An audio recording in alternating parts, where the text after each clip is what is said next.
Broadcasting from the studios of AM 950 KTNF, the progressive voice of Minnesota. This is The Gailey Show. I am your host, JP Darabagosian.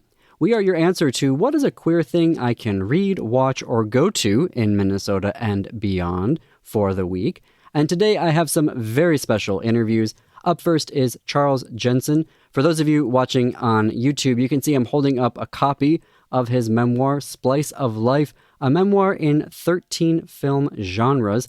It has recently come out, and I was telling Charles before the interview started that I always feel when I follow him on social media that he's at the cool kids table, and so I'm very excited to welcome you to The Gailey Show. Charles, how are you today? Thank you so much. I'm doing well. It's great to be here. Thanks for having me. And also exciting because as I look into your bio here from the media kit they sent me, you are a second runner-up or a champion of Jeopardy? I'm a loser, but I like to call myself a proud second runner-up. That's very exciting. And you're also from our neighbor state here in Minnesota. You're from Wisconsin, correct? I am. That's right. But you went to the U, and for folks who aren't from Minnesota, you don't know that we call the University of Minnesota the U, but you went to the U, right? Yes, I'm a Golden Gopher for life. For life? Oh my God. Everyone's going to love you now. So tell us a little bit about your memoir. Well, it is a little unconventional. Each chapter tells an episode from my life, something that I lived, and I weave back and forth that story with discussion of a single movie that's somehow related. Either, maybe it seems like the plots are related or there's some situations, characters that are similar. But I think as the discussion unfolds, there's a deeper understanding of how these stories are interconnected. So my first question for you about that is, how did you select the films? Like, were these really important films to you in your life, on your life journey, or were they ones that you specifically sought out because of the connection that you saw between your life experiences and the film? It was a pretty intuitive process, so I didn't overthink it. In the book, 11 of the movies are movies that I love, and 2 of them are not. One of them is a movie that I really dislike, and the other is a movie that I had never seen, but I felt would be the right movie to pair with that essay, and I was correct on that count. Wait, so how did that process work then? Well, I thought about what stories I wanted to tell about my life. And as you know, having read the book, there are some very wild situations. And when I thought about them, I thought, how does this line up with a more familiar story or a way that I've seen this represented on screen? So, for example, when my grandmother died and I went to her hospital bedside with my father and my uncle was there, we ended up smuggling her ashes and the ashes of all my grandparents into Canada. And so that's really, it's a road movie, and my uncle's kind of a weird, funny character, and he and my dad have this weird relationship. So I thought buddy comedy was the right vibe there. And so I picked the movie Get Him to the Greek, which follows Jonah Hill as he pulls the narcissist Aldous Snow across the U.S. to get to the Greek theater. And so on the surface, we have these 2 buddy comedies, these 2 mismatched pairs going on a road trip together. But the more I wrote about Get Him to the Greek, the more I realized, even as I was writing the essay, that is really a movie about chosen and blood family and how we negotiate those relationships in our lives. And that is exactly what that essay was about in my own life. So as a newbie essayist, I always love asking writers who are infinitely more accomplished than I am, as you're looking at your life journey, how did you go about selecting the moments that you wanted to tell the stories of to the audience that you're speaking to? Initially, I was just thinking about weird experiences that I'd had that I think most people had not had. But as the book started to take shape, I was picking up on arcs that I wanted to explore. So there's an arc of the first man that I was in a relationship with, Tori. You see him pop up in a few essays. There's an arc about embracing my sexuality and becoming a confident queer person. And there's also a thread about like mental health that I think runs throughout the book too. So as long as the essays were propping up those themes, I felt like those stories were going to be good fits. And you're also, fun fact, My family is from Armenia, but via France because of the genocide. But your mom is from Belgium, so you had a story as well about that, like immigration and how she came here. Yeah, it's a very wild story. My grandparents told my mother that they were going on vacation in America, and after a little while, she realized they were never going home. So they lied to her about that whole transition, which was very hurtful and I think harmful for a 12-year-old to go through. More complicated because none of them spoke English when they arrived. So they were really starting at square one. And I think one of the things I always think about with my mom's childhood is how one of her grade school teachers made her speak with marbles in her mouth so that she wouldn't have an accent. And truly, she sounded Midwestern by the time I arrived. So it really took away all traces of her Flemish accent, which, is another like weird identity thing to have to go through as an immigrant. So did you grow up speaking? Like, was it a bilingual household? It was not. My mom, by that point, was a passive bilingual, so she could understand Flemish, but she would respond in English. And I did ask her at one point if she would teach me because I loved learning languages. And she said to me, it is a useless language. And I don't think she really believed that. I think at that point, she had been, her whole culture had been removed from her. And I think that it was just so painful for her to think about. My grandmother did teach me a little bit when I asked her, but I retained about 2 words of it. I gasp. And oh gosh, Armenians everywhere. Don't go for my grandmother right now. But I remember when she found out I was learning Western Armenian, she was like, why? Because it was, sort of they were in France and like learn French. But yeah, it is, even though it's not the same background between us, how you were capturing that resonated very much with me. That sort of diasporic and growing up in a household with an immigrant parent. I love that the first essay that you open with is Mean Girls. So share a little bit about that because you have a few essays in here that deal with queer adolescence. And I feel like we're in a moment where we're dealing with how there's a lot of attacks, right, on queer adolescents and queer kids, whether it's through legislation, through book bans. And then there's a lot of us who are adults, but still processing what happened to us in adolescence. And you opened the book right away with queer adolescence. So talk us through that first essay. The essay follows my sudden and very ill-informed campaign to be prom king in my rural high school in Wisconsin. My theory is that I made it to prom court because there were only so many boys who would be eligible, and I was just like the 7th one. So I started to dip into the non-popular voting block. But so I'd been bullied for seeming gay for most of my life, really. And when I got to high school, it really, became intense and pervasive. And I would wake up, with anxiety and dread about even going to school every single day, like so much that it didn't even seem weird to have anxiety about going to school. It was just sort of like my natural state of being. I ran around the school asking everyone if they were going to come to prom to watch me get crowned prom king. And thinking, of course, that it would never occur. And then unfortunately it did happen and I won. So it was a very awkward moment. I hate to interrupt you. Yeah, we do have to leave it here, but I want to continue this conversation on our YouTube channel and everywhere that you stream your podcast, listeners. So Splice of Life, a memoir in 13 film genres, available everywhere that you get your books. Charles, stay with me right here. We're going to continue this conversation on our YouTube channel, everywhere you get your podcast. But up next here on the radio, we have a cool graphic YA novel for you. And we're just going to continue on right here. Thank you, folks, for sticking around with us on the YouTube channel and joining us back here on the podcast of The Gailey Show. So, Charles, you were telling everybody that you were going to be prom king, and then, lo and behold... Yes. I was, and I was completely unprepared for the moment. But the way that I worked with Mean Girls was to look at the political power landscape of high school, which I think is really what that movie is about.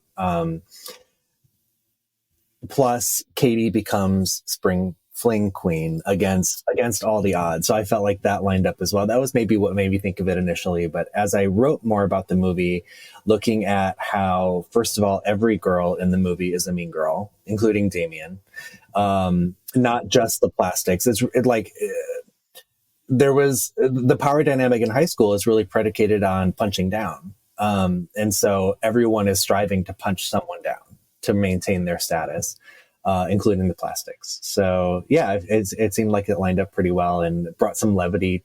That's a funny essay too. So I think that it matches the tone of it. It is. I have a question about the second essay. Were the World Mine? I loved that movie and I still kind of dig it, but you thought that it didn't necessarily age well. And I'm curious if you want to expand on that. Sure. So in this movie, the main character is acting in A Midsummer Night's Dream. And the magical part of the movie is that he discovers how to basically hypnotize people the way that the characters in that play are hypnotized and fall in love with each other. So he makes it so that every person in the town becomes queer. And I will say I still love this movie. I still think it is great. And it spoke to me when it came out in the early 2000s as sort of a radical envisioning of what it would be like to be in the norm. But I think it also raises thorny questions about consent and sexual control over people that we weren't having in dialogues when this film was made. But I think after Me Too, I thought differently about the actions of the main character in the film. Yeah, that's interesting. Because I think that, I don't know how much I want to get into this because I want to be mindful of your time. But what it was making me think about were all of these, and I don't know, do we include this film in the queer classics? I'm not quite sure, but yeah. all of these like queer films from the early aughts, and I think like from the 90s and 80s, I think there is this question, like Boys in the Band, right? Does it hold up? And the restaging of it on Broadway, and then there was the film of Boys in the Band, and how they were trying to look at it from a 21st century lens was really interesting. So I do kind of wonder about what it would look like if we revisited that film, Were the World Mine, as well, and what it would look like in today's world. You are also a poet originally, like that's your original where you were writing. So what made you want to come over to the dark side of the essay? Well, I'm still a poet, I'll say that. But I think at some point I started to think of myself more as a writer. And part of my poetic practice has always been to think about what I haven't done and why I haven't done it and then try it. So I do try to constantly innovate. And perhaps it was just a matter of time before that included prose. My last book of poetry has a very long sequence of poems that are written in the form of a reading comprehension exam. So there's a paragraph and then there are 4 questions for the reader that follow. And I think that was sort of my transition to writing more long form prose, like just extending the story. But I still can't do prose straightforwardly. I had to do it weird, which was like including dialogues about movies as part of it. So, I like to do things that are not expected or things that are done at more of like a slant way. And that's the poet in me coming out. Yeah, definitely. And you were also a teacher. You head up the writing program at the Writers Extension at UCLA, correct? That's right. And I'm jealous. I want to come out there. Do you do any e-courses? We do. We, a lot of the classes that we offer are online right now. Since the pandemic, it's almost entirely online. But it is a wonderful community to be part of. The instructors who work with us are amazing. Our students are so passionate, and it never feels like a huge community, but we have literally thousands of enrollments per year. So we are, I can't see how we're not the largest creative writing program in the world, but every class is 15 students or smaller. So it does feel like a small community. Wow, that's great. And so like, what are the types of courses for aspiring writers who are listening to this right now? Like, what courses do you offer? Well, they're all, we consider them to be more project-based. So if you want to write a novel or you want to write short stories, the classes are really focused on that form. But we do everything in creative writing. We do everything in screenwriting, feature film, TV, video games. And we also have an editing and publishing professional training program for people who are interested in a career using those skills. Yeah, absolutely. And also, you are a fellow Lambda Literary Fellow, right? I am, and it's around that time of year, so it's always exciting to see, who the new class is and who the instructors are. So, yeah, that was a life-changing event. I don't think I had ever been in an environment where I knew everyone around me was queer, and I had to keep checking in with myself to be like, all these people are queer. Like, everyone you're looking at is queer. Yeah, it's wild. I remember so it's a week-long program, and I was still on the virtual one. It was the last virtual one because of COVID before they went back to in person. And I remember having to self-reflect over chai tea after the second day to realize that I don't have to explain everything anymore, and it was amazing. The cohort I was in, not only obviously they were all queer, but they also had transnational stories and immigration stories. And I was like, this is the first time. I'm so used to being in a workshop where I have to explain everything. I was like, I don't have to do that for the next week. It was wild. I wish there were more programs like that. But if you are a queer writer and you want to experience something like this, I highly recommend applying because it really is a transformative experience. Agree. And the community stays with you, long after you leave. It does.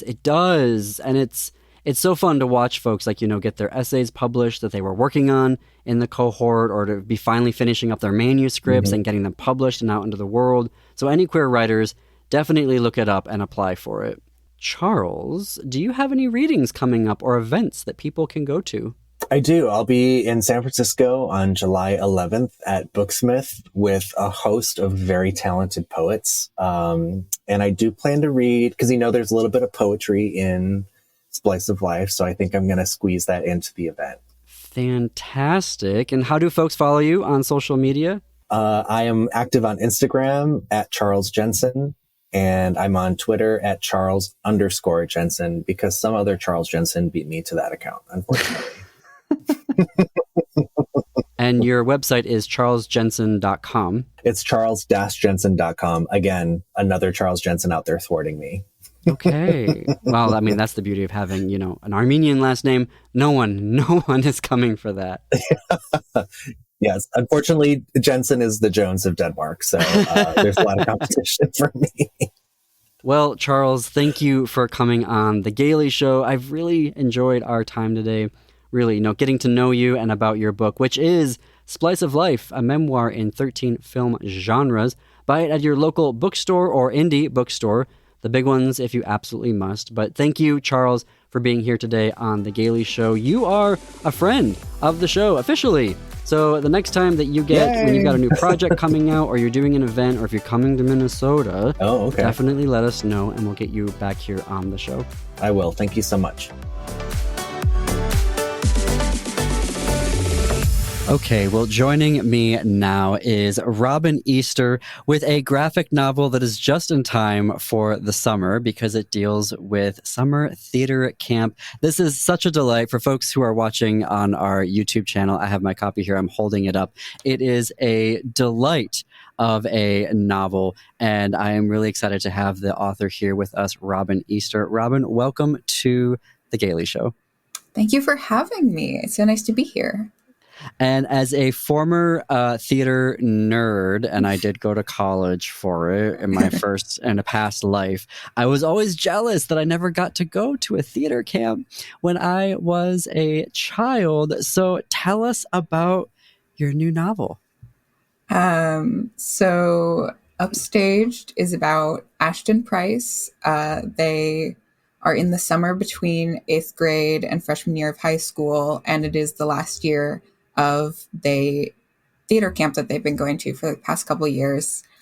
They want to put on the perfect show for their last summer, and they want to finally tell their best friend of all time, who is currently the lead in the play, that they have a big old crush on her before the summer's over.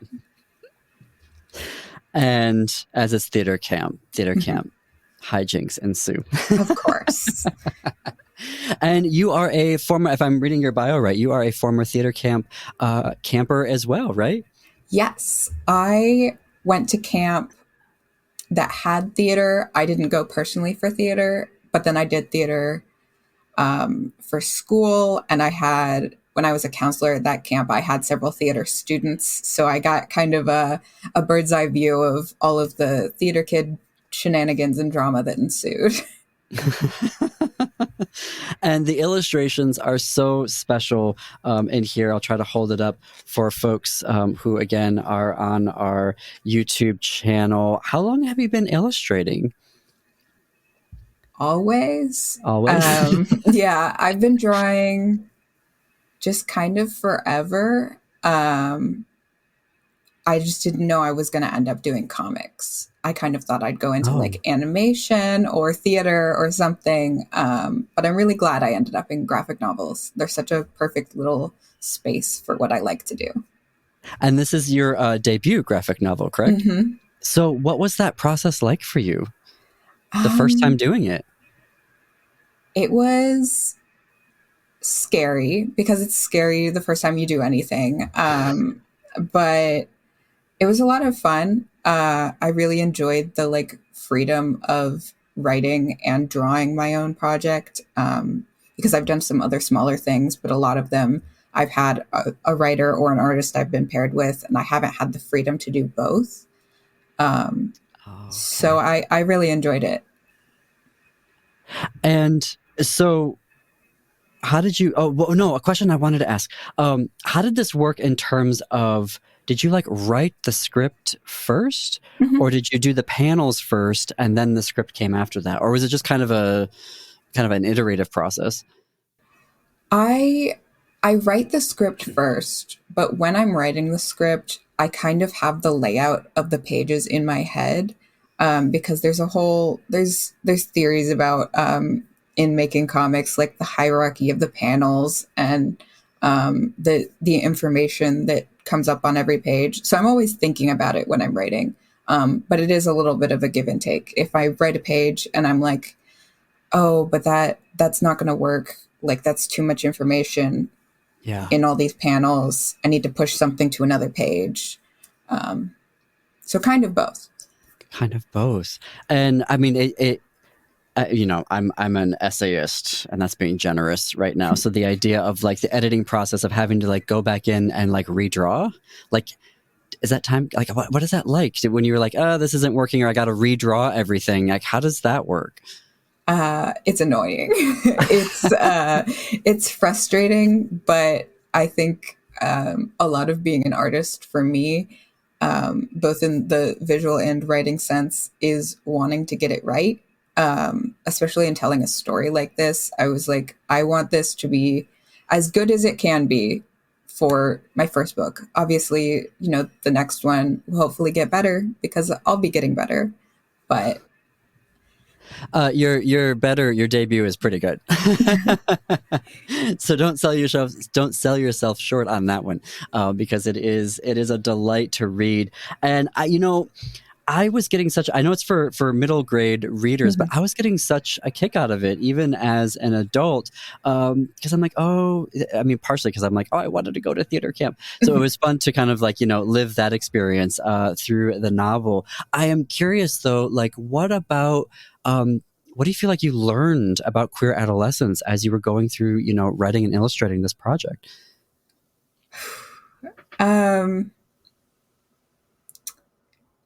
In a lot of ways, I feel like this is kind of my ideal version of queer adolescence in a way, where like Ash is very firmly themselves already. They know who they are and as far as their gender goes, and like their sexuality and stuff. That it's not a question. It's not a coming out story. It is just a story about everyone knows where they're at, and they are just deciding where to go from there. And I did not have that experience with my queer adolescence, for sure. I did not come out until like adulthood. I had very, very different community around me growing up. But when I did go to camp that one summer, I met the first queer adult I had ever met. They were a non-binary person. Wow. I was so entranced because I was like, oh, there are happy people who are like me, and they're like, this isn't just me alone in the world. And that's what I wanted this book to display, was like, you can be queer and happy. Queer joy is a thing. Yeah. And we need more of it. And I really appreciated, because I feel like the coming out narrative is really changing in lit. You know, I feel like it was such a I don't know if it's traumatic, but there was a lot of, angst and trauma. I'll just own that, of, for the Xers and the boomers and, early millennials who are writing about, queer adolescence and queer youth. And now, like in YA lit, I find it to be the most revolutionary, right? Because the idea of coming out, the narrative of it is so transforming, where we're at. And I love that you felt like, I just don't need to go there. Like did it feel like you didn't need to go there? Because I love, like, the characters are who they are, and they're just dealing with the regular stuff, right? That is growing up. And I just thought that was so refreshing. Yeah. A little bit. Even in the like decade since I was Ash's age, it's so much has changed. And it's wild seeing kids now, like wild in a good way, seeing kids now being so confidently queer. And, obviously the world isn't perfect and like free of homophobia and transphobia and stuff. But I wanted this book to be not a world without that, but just a little pocket without that. Yeah. Yeah. No, I appreciate it. I think we need more of that out there, because it's really important right now. As someone who is writing now for queer adolescents and queer youth, I wanted to get your take on book bans that are happening right now. Like, how are you responding to them? How are you dealing with them as a YA author? It's scary. Because there's a lot of Actually, I've asked such a big question, and we're gonna leave it there for right now. For folks, we're gonna continue that conversation. I want to hear the answer to that on our YouTube channel and everywhere that you stream your podcast. For right now, Robin, the book is Upstaged. You can get it everywhere that you get your books, preferably at your local bookstore or indies. Robin, thank you so much for being on the show today. Thank you for having me. Continuing on that management of time. So folks who are, following us on, YouTube and joining us on the podcast version, welcome back to the show. And okay, so I wanted to, I interrupted you there at the end there, but again, like to restate the question, like, how are you navigating book bans as a YA author? A lot of it is just accepting that they're going to happen at this point. From the moment I pitched this book, I knew it was going to get banned, at least somewhere, which is a really sad thing to know. But queer kids find those books anyway. I found those books anyway, even though they were very much banned in the places I grew up. And I don't know, it's just a little bit of kids have so much access to the internet and the world at large now, that book bans are terrible and they should stop, but they're not going to stop kids completely. They're resourceful. They are looking so desperately for people like them. And they'll find them because we exist. So yeah, it's been weird. I did notice that there's a couple of major retailers that quietly stopped carrying my book the day it came out. Maybe that's an error on their part, but I did notice it. No. So I don't know. Wow. Ugh, I'm sorry about that. That's gross. Yeah. To go through that as an author. I mean, there's so much work and love that goes into that, and retailers being, what can I say on the air? Yeah. Jerks. I want to use saltier language than that, but we'll say jerks for right now. Well, I do want to also ask, what are your upcoming projects that you're working on? Because we can't wait very long for another Robin Easter novel. I have another book coming out with Little Brown, probably in the next 2 years. Okay. It's currently titled Middle School Monsters. It's kind Ooh. of my ode to being the weird kid and trying to find the people who get your weirdness. Oh, I love that. I love that. And how can folks connect with you so that we get all the updates on when it is coming out? Yes, I am online at VELLICHORVICTIM. Oh my I know it's a wild username. Velicor, it means the like smell and feeling of a used bookstore, and victim obviously because I'm a big fan. I just learned a new word today. Velicor. Oh, yeah. I love that. Well, we will, I'll put that on the screen for folks who are watching on YouTube, and we'll include that in the show notes. If you're listening on wherever you're listening to your podcast right now, we'll include that in the show notes so that you all can have access to that.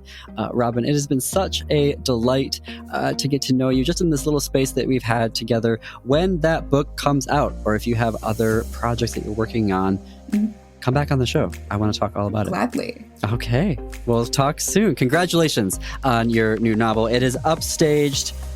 Again, find it everywhere that you get your books because it is a delight, particularly for the summer